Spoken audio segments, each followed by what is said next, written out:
بالله من الشيطان الرجيم. بسم الله الرحمن الرحيم. والذين جاهدوا فينا لنهدينهم سبلنا وإن الله لمع المحسنين. قابل احترام بھائیوں، دوستوں، بزرگوں، اللہ سبحانہ و تعالیٰ نے دنیا اور آخرت کی کامیابی کے لیے دین عطا فرمایا. ہر زمانے میں دین زندگیوں میں آیا ہے انبیاء کرام علیہ السلام کی محنت سے، اور قیامت تک ہر زمانے میں لوگوں کی زندگی میں دین آئے گا حضور اکرم صلی اللہ علیہ وسلم کی محنت سے. حضور اکرم صلی اللہ علیہ وسلم کو اللہ تعالیٰ نے خاتم الانبیاء بنایا. حضور صلی اللہ علیہ وسلم کے بعد کوئی نبی نہیں ہے. وہ محنت جو ہمیشہ اللہ سبحانہ تعالیٰ انبیاء کرام علیہ السلام کو دیا کرتے تھے، جو اللہ کے خزانے میں سب سے بڑی نعمت ہے،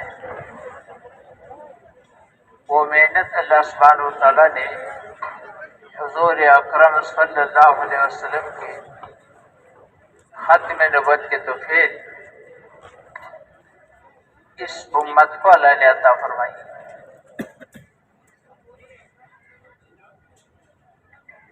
تو اس وقت ہم امت کو اس محنت پر تیار کرنا چاہتے ہیں. پوری امت اس محنت میں لگ جائے جس کے اللہ جل شانہ، جس کے نتیجے میں اللہ سبحانہ وتعالیٰ دین کو زندہ فرماتے ہیں. اور دینی زندگی وہ مبارک زندگی ہے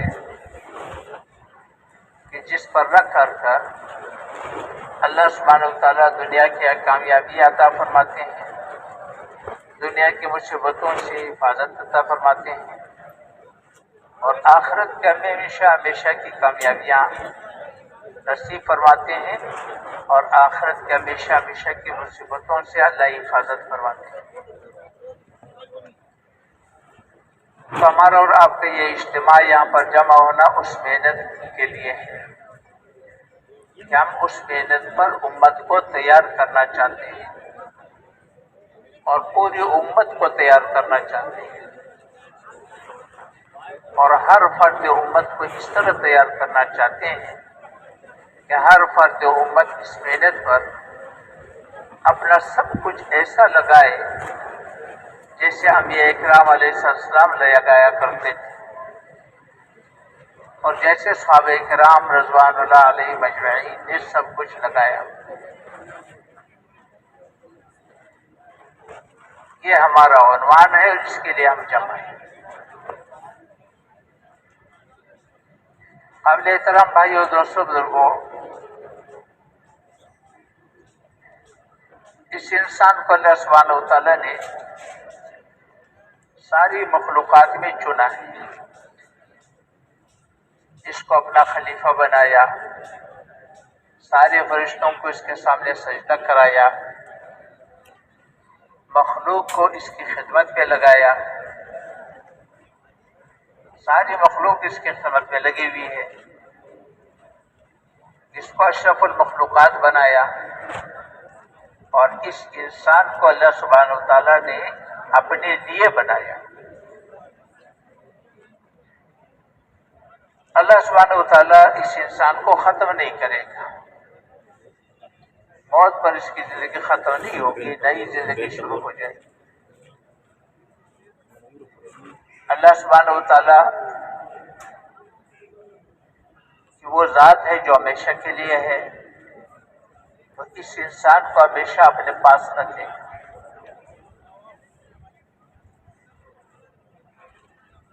چونکہ اس انسان کے ساتھ اللہ کا بڑا تعلق ہے، اس کو چنا ہوا ہے، تو اس انسان کو زندگی گزارنے کا وہ مبارک طریقہ عطا فرمایا ہے جو اللہ جل شانہ نے اپنے دربار سے، اپنے خزانے سے اس انسان کے لیے متعین کیا ہے، جو انتہائی مبارک زندگی بھی ہے اور انتہائی متوازن زندگی بھی ہے. جس میں انسان کی دنیا اور آخرت کے مسائل کا حل رکھا ہے، اس لیے کہ اللہ سبحانہ و تعالی ہمارا خالق ہے، ساری مخلوقات کا خالق ہے اور ساری مخلوقات کا مالک بھی ہے۔ ساری مخلوقات اللہ سبحانہ تعالیٰ کے امر کی پابند ہے۔ مخلوق سے وہ ہوگا جو اللہ چاہے گا، مخلوق سے وہ نہیں ہوگا کہ ہم چاہیں گے۔ ساری مخلوق اللہ سبحانہ تعالیٰ کے امر کی پابند ہے، تو مخلوق سے وہ نہیں ہوگا جو ہم چاہیں۔ اگر ہم قبضہ بھی کر لیں، ہمارے ہاتھ آ بھی جائے، تو مخلوق ہماری مان کے نہیں چلے۔ اور اللہ جل شانہ رب ہے ساری مخلوقات کا، ساری مخلوقات کی ضرورتیں اللہ کو معلوم ہے، عالم و خبیر ہے۔ ہر مخلوق کی ضرورت کو اللہ جانتا ہے اور ہر مخلوق کی ضرورت کو اللہ سبحانہ تعالیٰ پورا فرماتے ہیں۔ ہمارے وجود کے اندر کی ضرورتیں، ہمارے وجود سے باہر کی ضرورتیں اللہ جانتے ہیں۔ آنے والے زمانے میں ہمارے کیا ضرورتیں پیش آتی ہے، اللہ سبحانہ تعالیٰ اس کو بھی جانتے ہیں۔ تو دین جو اللہ سبحانہ و تعالیٰ نے عطا فرمایا ہے، ان تمام ضرورتوں کو سامنے رکھ کر کے عطا فرمایا ہے۔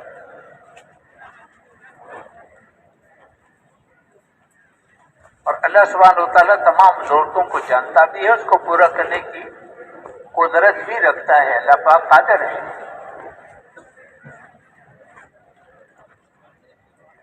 تو میرے محترم بھائی دوستو، زندگی گزارنے کی دو بنیادیں ہیں۔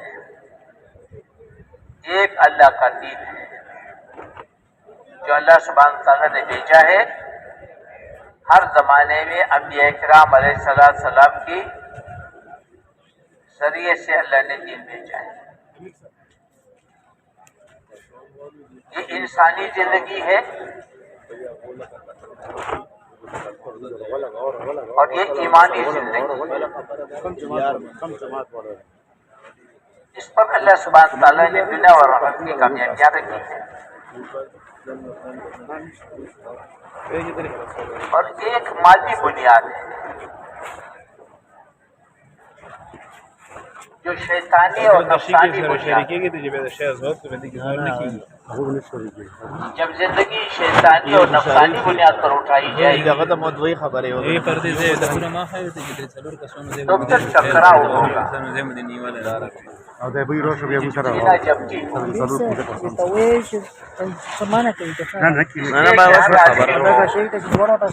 مادی نقشہ چاہیے، مال چاہیے، عہدہ چاہیے، حکومت چاہیے، اور اسی کو بنیاد سمجھتا ہے، اسی کو اصل سمجھتا ہے، اور اسی کا یقین کرے گا کہ میری تو زندگی مال سے بنے گی، حکومت سے بنے گی، مادی نقشوں سے بنے گی۔ فلاں نقشہ حاصل کروں گا تو میرے کام بنے گی، میرے سارے کام بنے گی۔ تو میرے محترم بھائی دوستو، جب ایمانی زندگی وجود میں آتی ہے، رحمانی زندگی ہے، انسانی زندگی ہے، جس کا نام دین اسلام ہے، اس زندگی میں ہمیشہ انسان اللہ کو دیکھ کے چلتا ہے اور پیغمبر کو دیکھ کے چلتا ہے، اس لیے کہ اللہ کا تعارف تو پیغمبر کراتا ہے۔ اللہ سبحانہ تعالیٰ کو تو ہم نے دیکھ سکتے ہیں، نہ ہم اللہ سے پوچھ سکتے ہیں، نہ اللہ میں نظر آئے گا۔ تو ہر زمانے میں اللہ سبحانہ تعالیٰ نے اپنے دربار سے انبیاء اکرام علیہ السلام کو چنا ہے انسانوں میں سے، اور اس کو نمائندہ بنایا ہے۔ نبی ہمیشہ انسانوں کے اور اللہ کے درمیان میں واسطہ ہے۔ نبی کا انتخاب بھی اللہ کرتا ہے، نبی کی تربیت بھی اللہ کرتا ہے، اور نبی کے گناہوں سے حفاظت بھی اللہ کرتا ہے۔ نبی کی رہبری بھی اللہ کرتا ہے. نبی انسانوں کو ہمیشہ وہی بتاتا سمجھاتا ہے جو اللہ نے اس کے لیے مقرر کی ہے، جو اللہ نے اس کی رہبری کی، جو اللہ سبحانہ و تعالیٰ نے بتایا ہے. تو اللہ کا تعارف نبی کراتے ہیں اور انسانوں کو اللہ کا تعارف کراتے ہیں، اللہ کے کمالات، اللہ کے احسانات، اللہ کے کارنامے، اللہ کے اختیارات لوگوں کو بتاتا رہتا ہے، سمجھاتا رہتا ہے.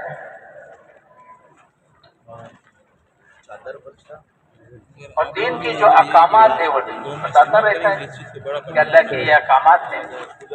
اور دین کو اللہ نے بہت آسان بنایا ہے، کوئی مشکل نہیں بنایا. کوئی رسی بھی ہوگی ٹکڑا شکڑا. اللہ نے جو سرمایہ دیا ہے اس سرمایہ کے استعمال کا طریقہ بتایا.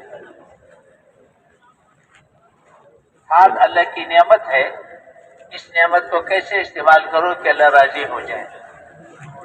آنکھ اللہ کی نعمت ہے، اس کے استعمال کا طریقہ بتایا.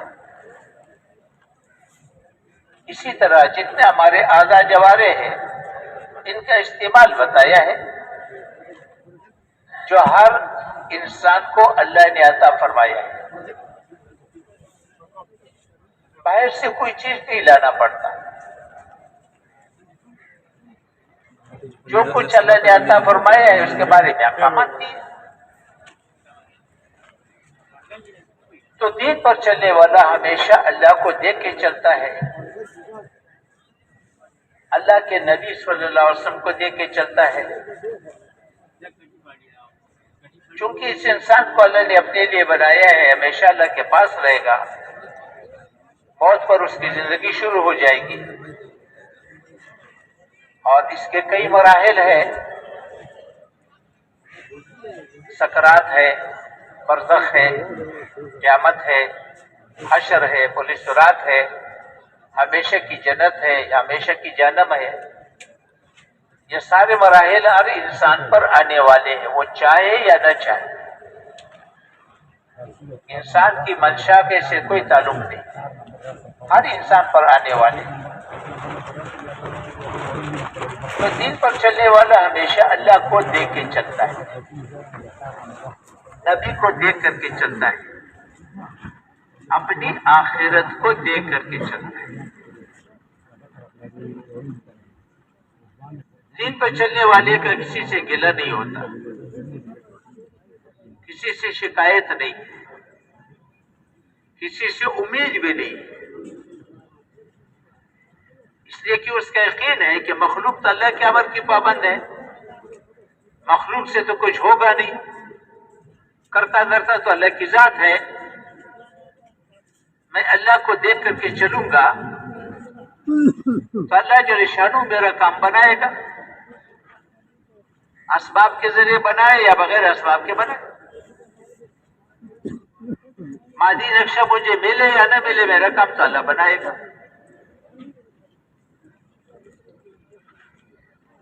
جب اس بنیاد پر زندگی اٹھائی جاتی ہے تو پھر ہر آدمی اپنی ذمہ داریوں کو دیکھتا ہے،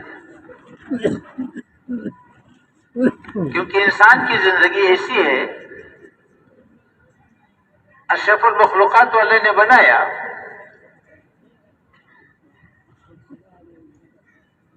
مخلوق کو اس کی خدمت میں ضرور لگایا ہے، اللہ کا خلیفہ ہے. لیکن ساری مخلوق میں سب سے زیادہ محتاج بھی اسی کو بنائے، اس لیے کہ انسان اکیلے زندگی نہیں گزار سکتا. والدین کا محتاج ہے، اولاد کا محتاج ہے، بیوی کا محتاج ہے، پڑوسی کا محتاج ہے، بازار والے کا محتاج ہے، دفتر والے کا محتاج ہے، تھانے والے کا محتاج ہے، اسپتال والے کا محتاج ہے، کارخانے والے کا محتاج ہے، لوہار کا محتاج ہے، گلکار کا محتاج ہے. قدم قدم پر یہ محتاج ہے. انسانوں کی زندگی، انسانوں کی ضرورتیں ایک دوسرے کے ساتھ لگی ہوئی ہے. ایک کی ضرورت دوسرے کی ذمہ داری ہے، ایک کی ضرورت دوسرے کی ذمہ داری ہے. اپنی ذمہ داری کو سامنے رکھ کر کے جب اللہ سامنے ہوگا اور نبی سامنے ہوگا اور آخرت سامنے ہوگا، تو آخرت کے محاسبے کو سامنے رکھ کر کے، اللہ کی رضا کو سامنے رکھ کر کے، نبی کے طریقوں کو سامنے رکھ کر کے اس کا کسی سے مطالبہ نہیں ہوگا، تو اپنی ذمہ داری پورا کرے گا، چاہے بیوی سے متعلق ہو، چاہے اولاد سے متعلق ہو، چاہے والدین سے متعلق ہو، چاہے بات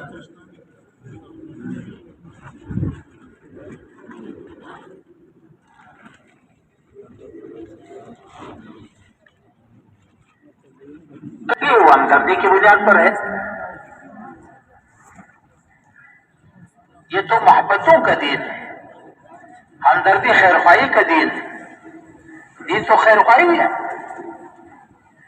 سب سے بڑا خیر خواہ تو اللہ ہے، سب سے بڑا خیر خواہ تو نبی ہے، نبی تو خیر خواہی کی بنیاد پر آیا ہے،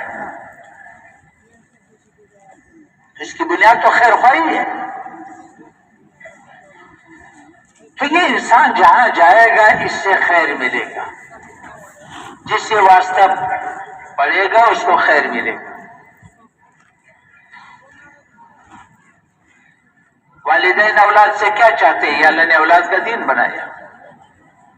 اولاد والدین سے کیا چاہتے ہیں؟ یہ اللہ نے والدین کا دین بنایا۔ حکمران کی ضرورتیں رعایا سے وابستہ ہے، یہ اللہ نے رعایا کا دین بنایا۔ رعایا کی ضرورتیں حکمران سے وابستہ ہے، اللہ نے حکمران کا دین بنایا۔ تو دین پر چلنے والا انسان جو اللہ کو دیکھ کر کے چل رہا ہے، نبی کو دیکھ کر کے چل رہا ہے، آخرت کو دیکھ کر کے چل رہا ہے، کسی سے اس کا مطالبہ نہیں ہے، کسی سے غرض نہیں ہے، کسی سے توقع نہیں ہے، کسی سے امید نہیں ہے، تو یہ آدمی جہاں جائے گا اس سے خیر ملے گا، یہ خیر کا چابی بنے گا یا ہمیشہ شر کا تالا بنے گا۔ اب جتنی دینی زندگی عام ہوگی اتنے خیر عام ہوگی، جتنی دینی زندگی عام ہوں گی اتنے خیر عام ہوگی۔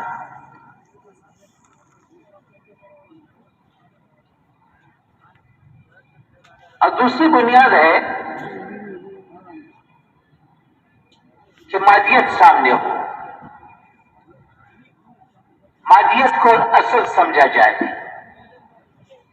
کام تو مادیت سے بنے گا، پیسے سے بنے گا، ملک سے بنے گا، مال سے بنے گا، عہدے سے بنے گا، ڈگری سے بنے گا، کثرت سے بنے گا، اکثریت سے بنے گا۔ یہ مادی بنیادیں ہیں۔ جب ان بنیادوں پر زندگی اٹھائی جاتی ہے تو پھر چھینا جپٹی کی زندگی وجود میں آتی ہے،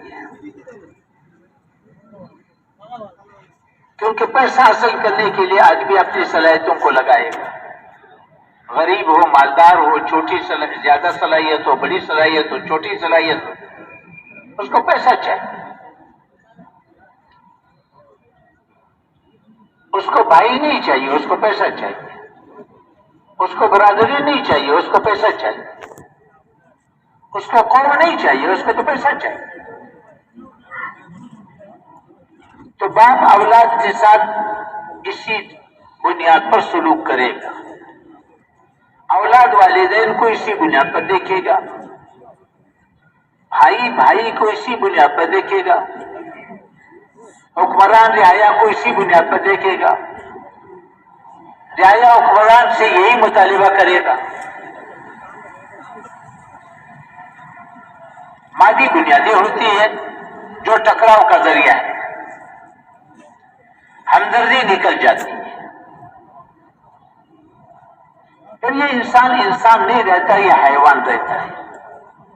حیوانی زندگی ہے، شیطانی زندگی ہے، نفسانی زندگی ہے۔ پھر یہ انسان نہیں رہتے تو بھیڑیا رہتے ہیں، حیوانیت کی زندگی ہے۔ اور حیوانی زندگی کے 3 مرحلے ہیں، 3 درجے۔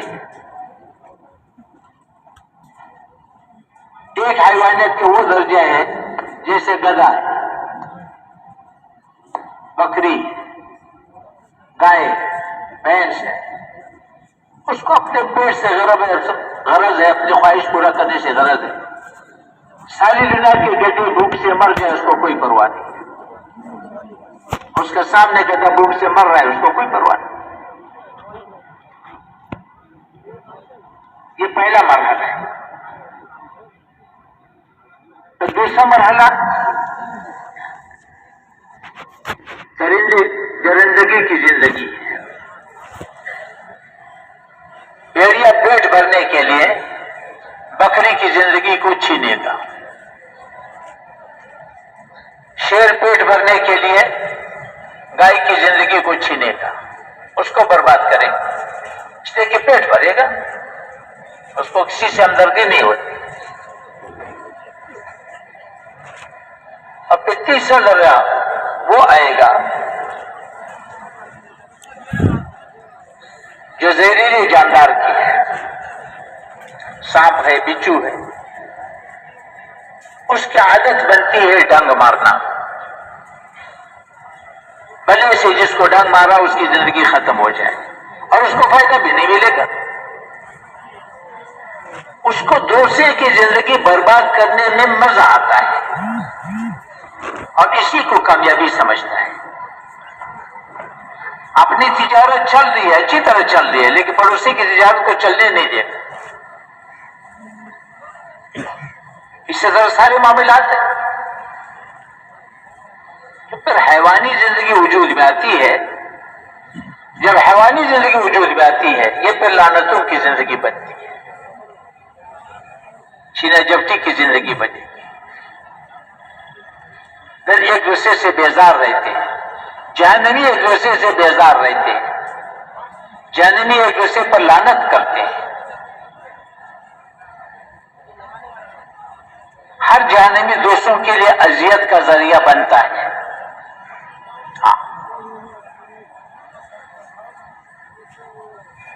یا اللہ انہوں نے ہمیں گمراہ کیا، اگر یہ نہ ہوتے تو ہم تو ایمان والے بن جاتے. تو بڑے کہیں گے ہم نے تمہارے گلے میں رسی نہیں ڈالی تھی، تمہارے پاس ہم بھی آئے، تمہارے پاس انبیاء بھی آئے، علماء بھی آئے، انبیاء کے نمائندے بھی آئے، تم نے ہماری بات مان لی، ان کی نہیں مانی.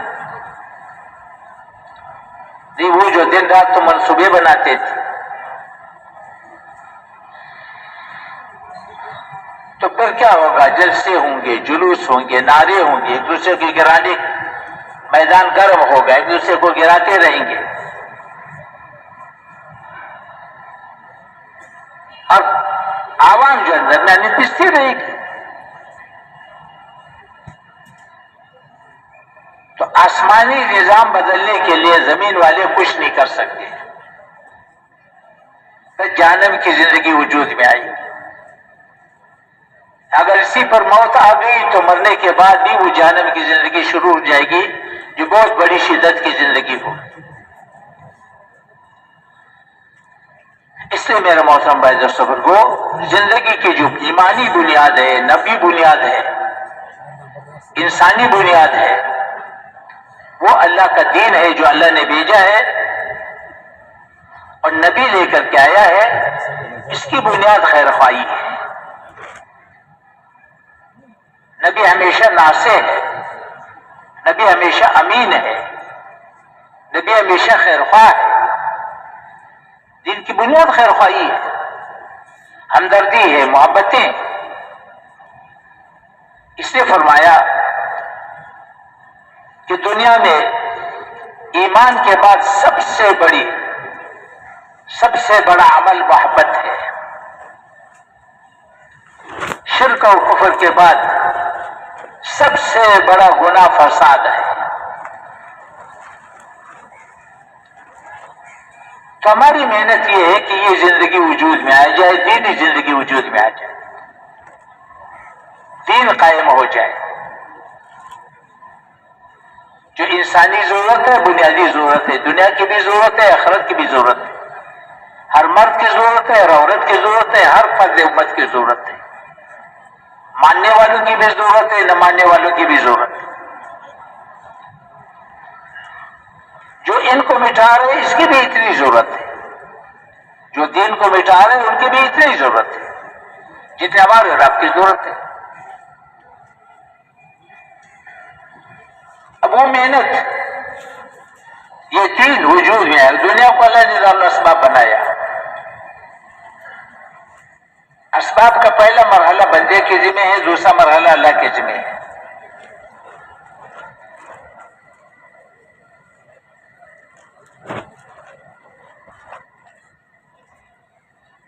شادی بندے کے ذمہ ہے, اولاد اللہ کے ذمہ ہے.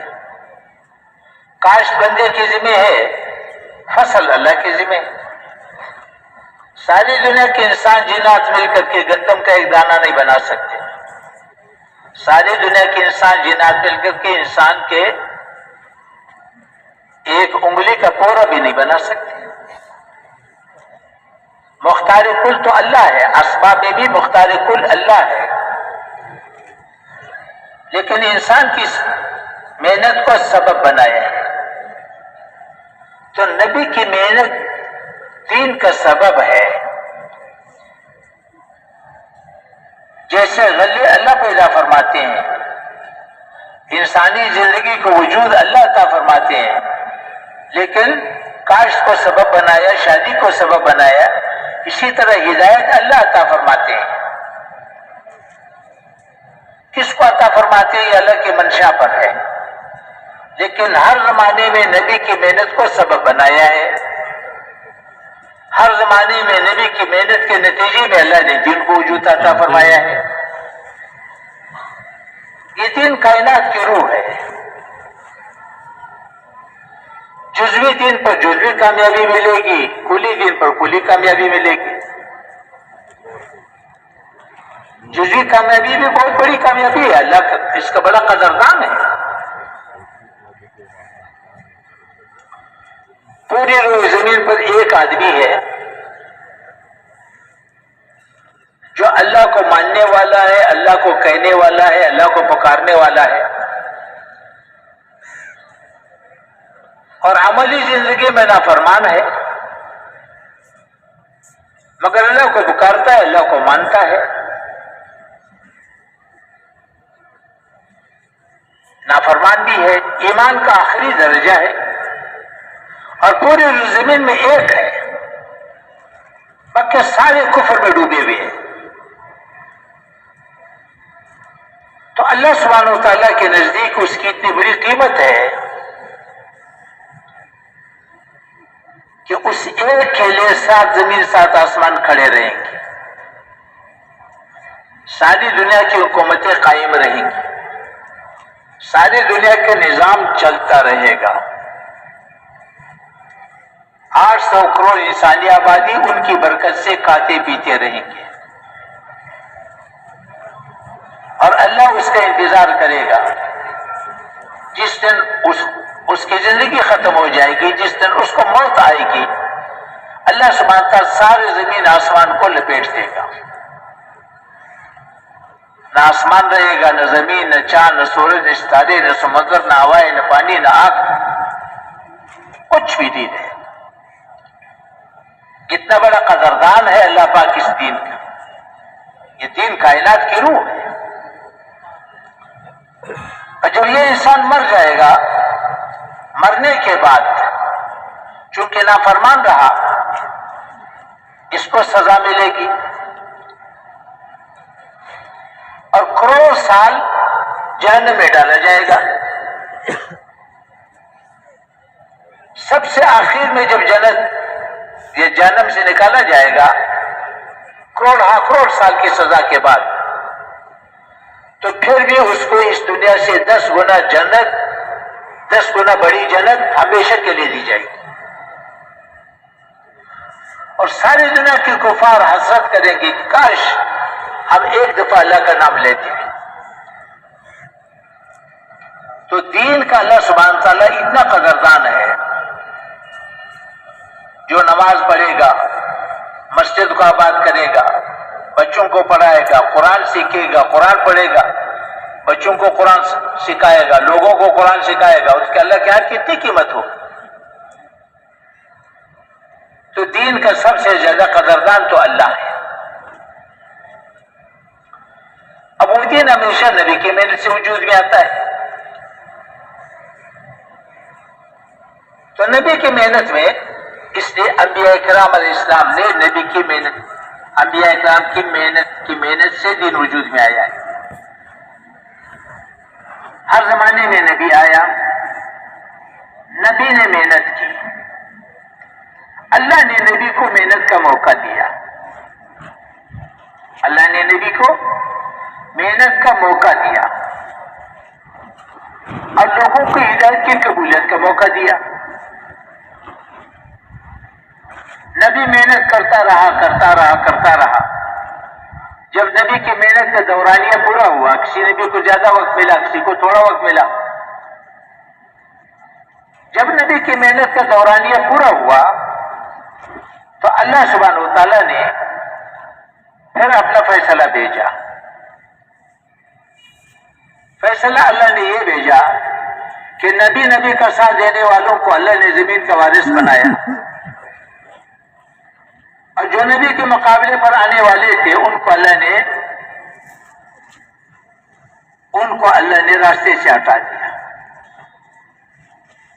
چاہے ان کے پاس کتنے ہی مادی نقشے ہوں. کیونکہ نبی کا جو سرمایہ ہے، باطل کا سرمایہ تو مادیت ہے. باطل تو چلے گا مادی بنیادوں پر، نبی کا سرمایہ تو مائیت ہے، مائیت الہیہ، اللہ کو ساتھ لینا. نبی کو تو اللہ ساتھ دیتے ہیں، اس لیے انبیاء کرام علیہ السلام کو مادی نقشے نہیں دیے، مادی نقشوں کے بغیر بھیجا. اگر کسی کو مادی نقشے دیے ہیں تو نبوت کے لیے نہیں دیے. جتنا انبیاء کرام علیہ السلام کی تفصیلی تذکرہ ہے، نوح علیہ السلام، ابراہیم علیہ السلام، موسیٰ علیہ السلام، نوح علیہ السلام، لوط علیہ السلام، ہود علیہ السلام، صالح علیہ السلام، جتنے بھی انبیاء کرام کے تفصیلی تذکرے ہیں وہ سارے کے سارے وہ ہیں جو فخر فاقے میں آئے، جن کو اللہ نے مادی نقشہ نہیں دیا، اور جن کے مقابلے میں بھیجا گیا ان کو مادیت کے ائمہ بنا کر کے بھیجا ہے. وہ مادیت کے مقتدی رہے، حکومت کے لحاظ سے، ملکوں کے لحاظ سے، مادی نقشوں کے لحاظ سے. اور پھر اس کمزور نبی کے ذریعے سے، یہ بے بس و بے کس نبی کے ذریعے سے اللہ نے مادیت والوں کو توڑ کے دکھایا ہے. تو پھر کیا ہوا؟ زمین پاک ہو گئی، باطل راستے سے ہٹ گیا، دین قائم ہو گیا. تو اللہ نے نبی کو اپنے پاس بلا لیا. اللہ نے نبی کو اپنے پاس بلا لیا انعام دینے کے لیے. دنیا انعام کی جگہ نہیں ہے، اس کا پیمانہ بہت چھوٹا ہے. ساری دنیا ایک سبحان اللہ کی قیمت نہیں بن سکتی. تو نبی کو انعام دینے کے لیے اپنے پاس بلا لیا. محنت ٹوٹ گئی. جب محنت ٹوٹ گئی تو نتیجہ یہ نکلا کہ دین میں خلل پڑ گیا.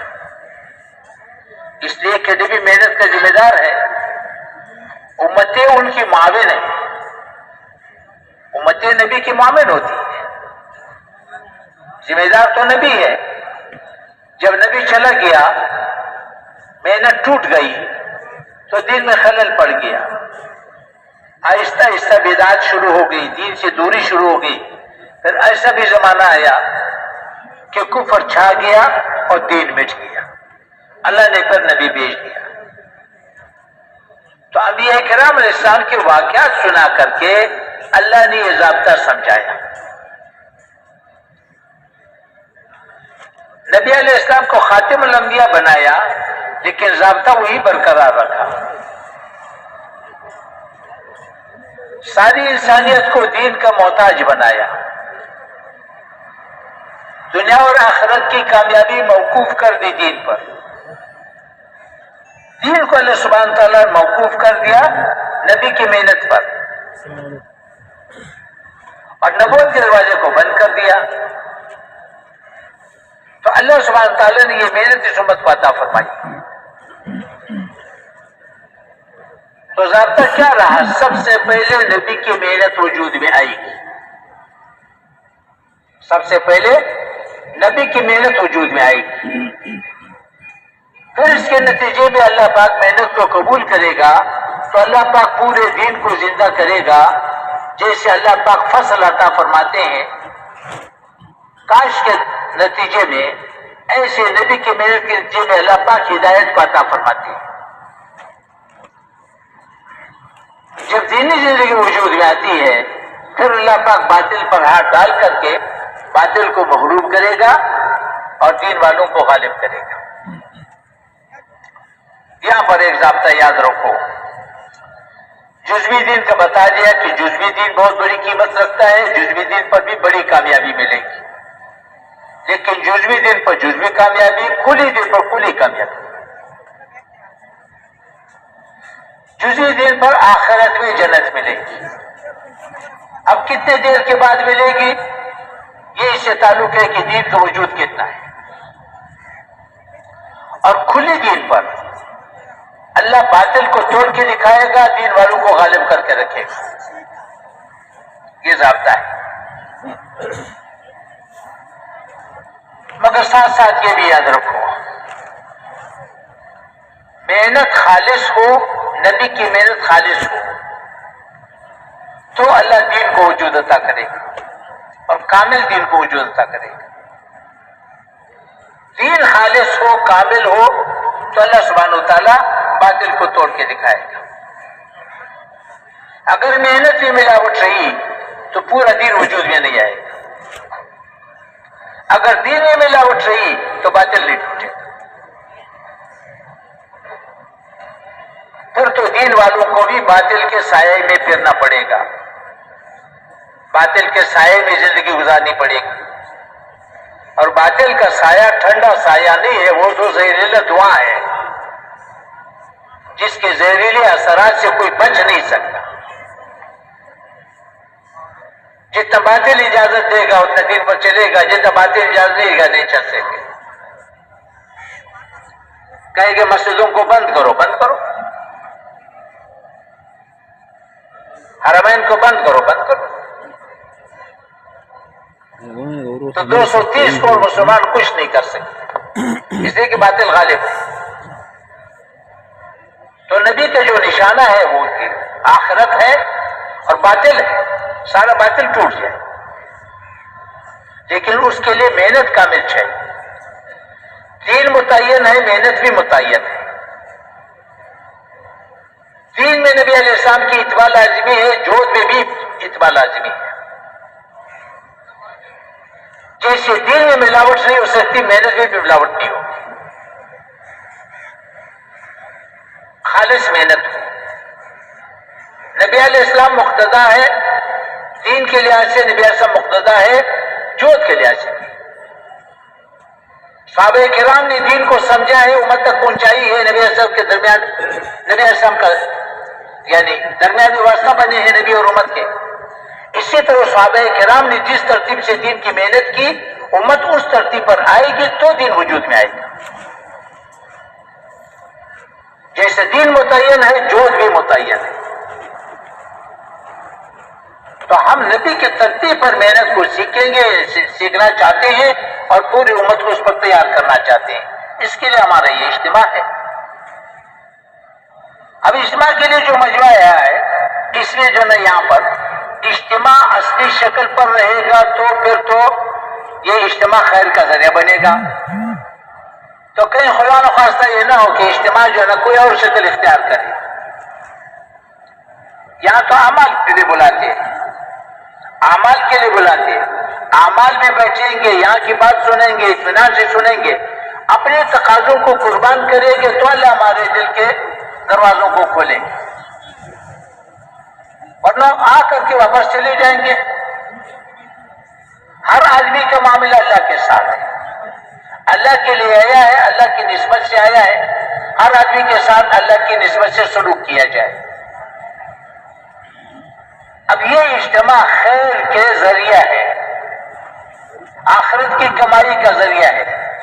کسی کو بستر بچھا کر کے دے دیا تو خیر مل گئی، کسی کو جگہ دے دیا خیر مل گیا، اپنے بستر کو تھوڑا سا سمیٹ لیا اس کو جگہ دے دی خیر مل گیا، کسی کو وضو میں مدد دے دیا تو خیر مل گیا۔ تو اتنا بڑا مجمع ہے، ہر آدمی کے لیے خیر کے دروازے، اور خود کسی وقت کو ضائع نہ کرے۔ ایسا نہ ہو کہ وہاں سے تو اعمال کے لیے آ جائے، اعمال کو کھانے پینے پر قربان کرے، ملاقاتوں پر قربان کرے، کسی کے ملنے ملانے پر قربان کرے، تو ٹھیک ہے اجتماع تو گزر جائے گا، لیکن ہر آدمی اپنی پابندی کے مطابق اجتماع سے خیر لے کر کے جائے گا۔ تو اس سے گزارش ہے سارے کے سارے پابند رہیں گے نا، رات بھی یہی گزاریں گے، پابندی کے ساتھ رہیں گے اور خیر سمیٹتے رہیں گے۔ خیر تو اعمال میں ہے اور اپنے ساتھیوں کے ساتھ سلوک میں ہے، کرتے رہیں گے نا، ٹھیک ہے۔ اللہ جزائے خیر عطا فرما دے، نماز کی تیاری کرو۔